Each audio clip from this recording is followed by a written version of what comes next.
आज देश को फिर एक जगमोहन लाल सिन्हा जैसा जज चाहिए जो बिना किसी डर के न्यायालय में बैठकर न्याय देना जानते थे। इंदिरा गांधी के केस में जज जगमोहन लाल सिन्हा ने वह कर दिखाया जो कोई जज कभी करने का साहस नहीं जुटा पाते हैं।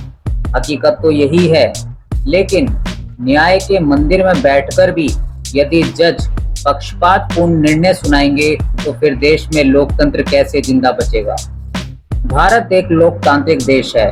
यहाँ संविधान सर्वोच्च है, न कि कोई नेता, पार्टी या सरकार। लेकिन क्या आज भी हम इस संविधान की रक्षा वैसे ही हिम्मत से कर पा रहे हैं जैसी 1975 में एक जज ने की थी? आज हम बात करेंगे उस निडर जज की जिसने सत्ता की आंखों में आंखें डालकर न्याय किया, न्यायमूर्ति जगमोहन लाल सिन्हा की। और ये भी जानेंगे कि आज फिर देश को क्यों जरूरत है एक ऐसे ही जज की। इंदिरा गांधी और इलाहाबाद हाई कोर्ट का ऐतिहासिक फैसला 1971 में इंदिरा गांधी रायबरेली से लोकसभा चुनाव जीती थी, देश की प्रधानमंत्री बनी थी।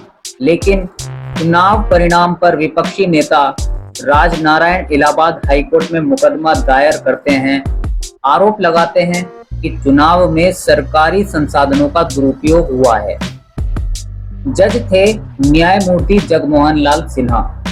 कोई आम मुकदमा नहीं था। जज को देश की सबसे ताकतवर नेता के खिलाफ फैसला सुनाना था।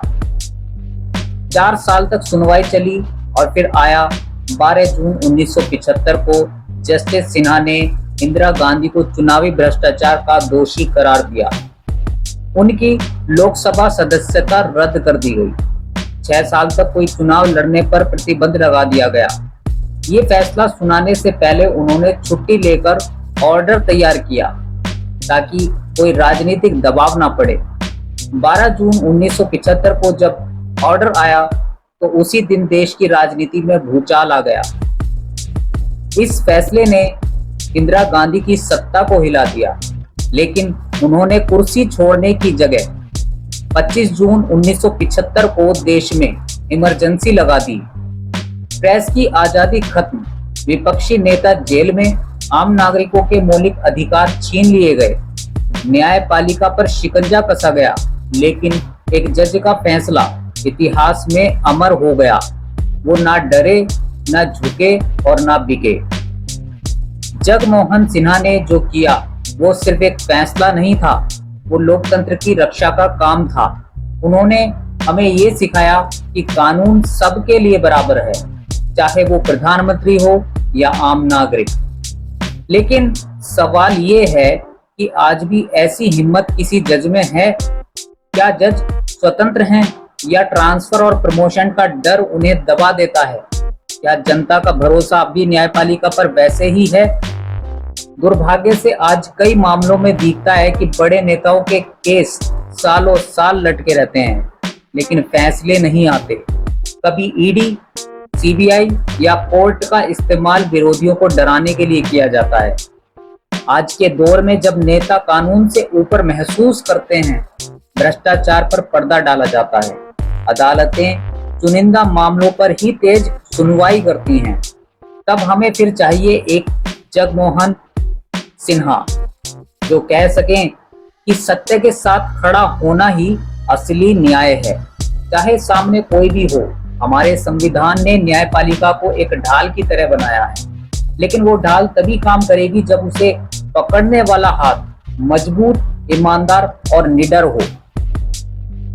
देश की जनता को भी सोचना होगा, क्या हम ऐसे जजों को समर्थन दे रहे हैं जो सच्चाई के साथ खड़े हों?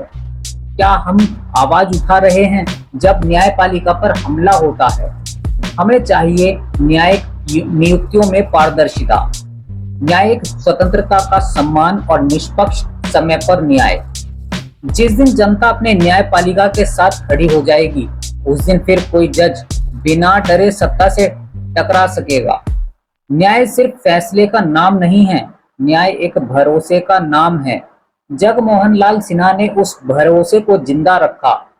अब जिम्मेदारी हमारी है ऐसे ही जजों को आगे लाने की, उनका साथ देने की, क्योंकि जब तक देश में एक भी ईमानदार, निडर और संवैधानिक मूल्यों से प्रेरित जज है, तब तक लोकतंत्र जिंदा है।